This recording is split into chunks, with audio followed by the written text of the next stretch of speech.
DIY tayo. Ito yung nail. Yan yung pang patch.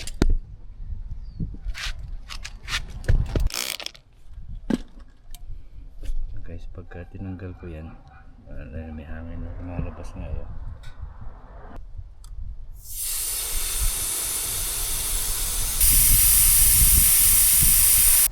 Pakita natin din sa live.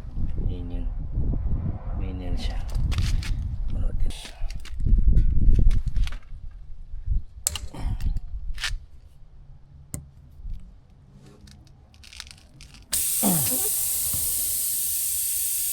Dito. Para dalawang kamay.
Lagyan na natin siya ng hangin.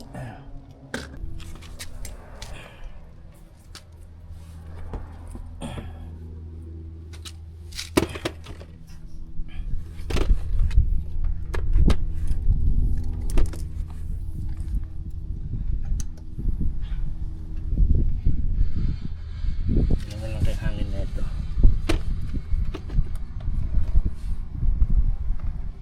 0%. Ng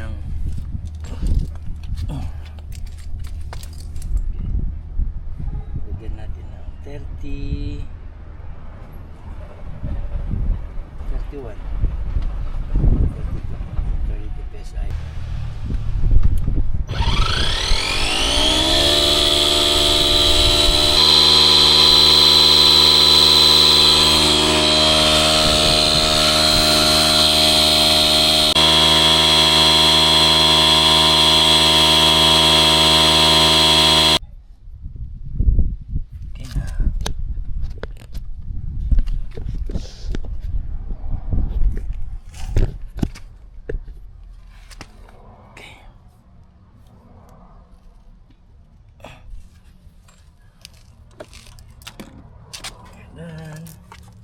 So we saved $20. Nakalimutan ko, meron ako. Sana ginawa ko pala ito last time nung pinapalitan ko ng tire. Meron pala akong pang repair kit. So yeah. It good? It good.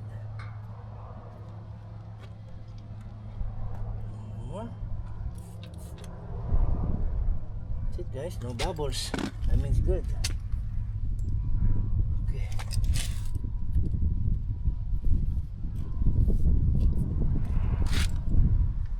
Alright. Okay. Oh, mabigat din pang gulong na to.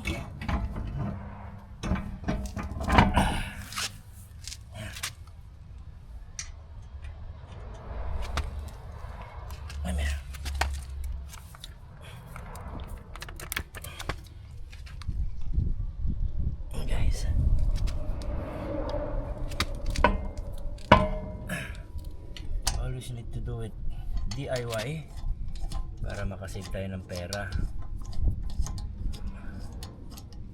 Yan lagi kong ginagawa sa mga sasakyan namin para makasave tayo ng pera guys. Dinala ko dun, dinala ko na dun sa shop punta na ako. Tapos naalala ko, uy, meron pala ako na ito. Binili na ako ng asawa ko na ito. Ito, repair kit siya guys, repair kit. Para sa flat tire. Sabi ko, gamitin ko nga yun. Yan. Last time, pina-change ko ng tire itong sakyan ng anak ko. Hindi ko naalala yun eh. Sayang din yung $20 last time. Yung pag-patch nila ron sa loob, parang band-aid. Ito, ano, lilinisin mo yung butas. Tapos, ilalagay mo yung ganito niya. Ganyan.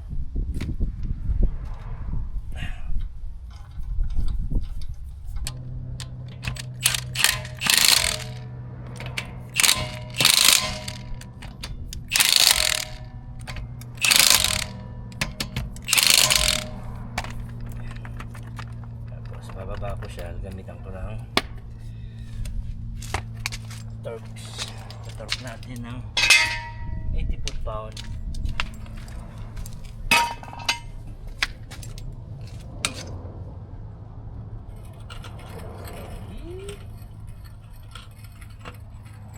Pressure na yan, kababa na eh.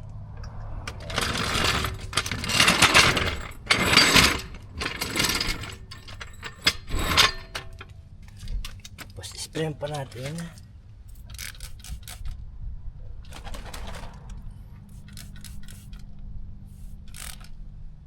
Ano guys, I don't see any bubbles. So, yun. See?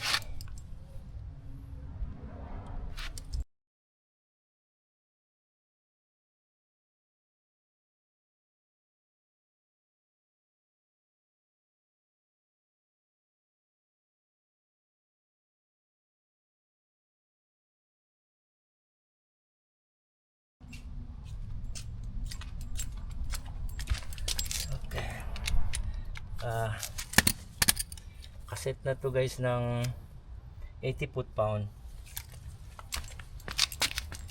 natin.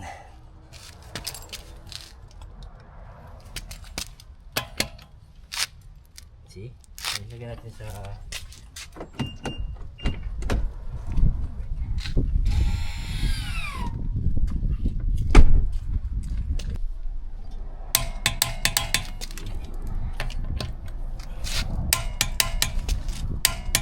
kailangan higpitan masyado dun sa ano pagka nabalik natin yung gulong. Yan ay sakto lang muna. Tapos ito na siya yung proper torque wrench. Bigay! Palyan ng atin minsan eh.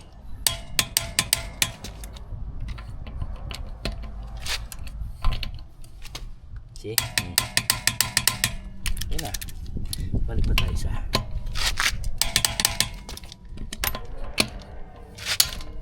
see, mapalya na siya guys. Mapalya na nga akong uy, hey.